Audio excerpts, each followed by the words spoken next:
வணக்கம் சகோஸ், எல்லோரும் எப்படி இருக்கீங்க? இன்றைக்கி ஒரு சின்ன விஷயம் ஷேர் பண்ணலாம் அப்படின்னு சொல்லிட்டு தான் வந்தேன். ரொம்ப நாளாகவே நம்ம பெண்கள் ஈக்குவாலிட்டி அப்படின்னு சொல்லி கேட்டுட்ருக்காங்க இல்லையா? ஆல்ரெடி இதை பற்றி ஒரு வீடியோ போட்டிருக்கேன். ஈக்குவாலிட்டி எல்லாத்துலேயும் வேணும் தாங்க, நான் இல்லைன்னு சொல்ல வரல.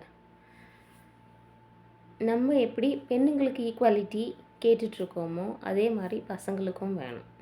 கரெக்டாக?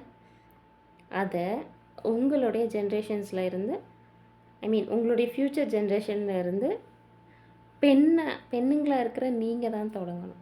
எப்படி? உங்களுடைய ஆண் குழந்தைங்களுக்கு ஃபஸ்ட்டு சொல்லிக் கொடுங்க. வீட்டு வேலைங்களை, சின்ன சின்ன வேலைங்களை அவங்களே செஞ்சு பழக அனுமதிங்க. சாப்பாடு போட்டு கொடுங்க, அவங்களே இருந்து சாப்பிடட்டும். பொண்ணுக்கு ஒரு மாதிரியும் பசங்களுக்கு பின்னாடி ஓடி ஓடி ஊட்டிக்கிட்டோம் பழக்காதீங்க. 2 பேருக்கும் ஈக்குவலாக தட்டில் போட்டு கொடுங்க, அவங்க உட்காந்து சாப்பிட்டு பழகட்டும். அதே மாதிரி சாப்பிட்டு முடித்ததும் அவங்க தட்டை அவங்களே கொண்டு போய் சிங்கில் போடணும். அக்கா இருக்கா அப்படின்னு சொன்னால், தம்பி சாப்பிட்டாலம்மா அந்த தட்டையும் கொண்டு போய் எடுத்துகிட்டு போய் போடுமா, எடுத்துகிட்டு போய் கழுவி வைமா. நோ, அவன் சாப்பிட்ட தட்டை அவன் எடுக்கணும், அந்த பொண்ணு சாப்பிட்ட தட்டை அவன் எடுக்கட்டும்.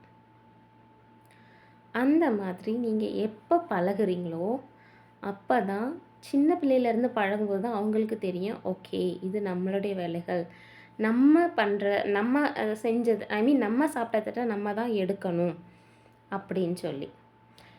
இன்றைக்கி நீங்கள் உங்கள் தம்பி சாப்பிட்ட தட்டை அக்காவை எடுக்க சொன்னீங்கன்னு வச்சுக்கோங்களேன், அப்போ அவன் மனசில் என்ன தோணும்? ஓகே நம்ம ஆம்பளை, அதனால நம்ம சாப்பிட்டுட்டு அப்படியே வச்சா ஒரு பொண்ணு தான் எடுக்கணும், தட்டு எடுக்கிறது ஆம்பளைங்க வேலை கிடையாது அப்படின்ற ஒரு தாட் அவங்களுக்குள்ளே வந்துடும்.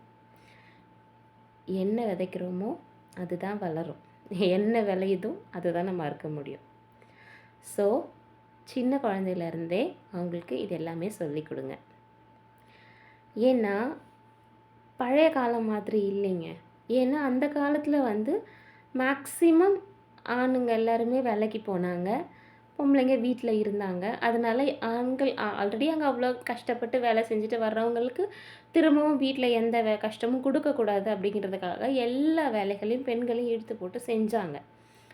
ஆனால் இப்போ இருக்கிற ஜென்ரேஷன்ஸில் நிறைய பெண்கள் வேலைக்கும் போகிறாங்க, வீட்லேயும் வேலை செய்கிறாங்க.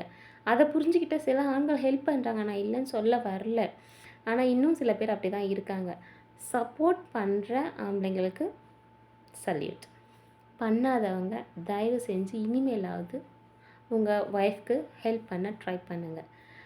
இந்த ஜென்ரேஷன்ஸ் தான் இப்படி மிஸ்கம்யூனிகேஷனில் போயிட்டுருக்கு. அட்லீஸ்ட் ஃப்யூச்சர் ஜென்ரேஷனையாவது இதை நம்ம சொல்லி கொடுத்து வளர்ப்போம். கண்டிப்பாக மாற்றம் எங்கேருந்து வரும்? அடியிலேருந்து தான் தொடங்கணும். ஸோ நம்ம வீட்டில் இருந்து தொடங்கினா தான் இந்த சொசைட்டி மாறும். ஸோ உங்கள் வீட்டில் இருந்து மாற்றத்தை உண்டாக்க தொடங்குங்க.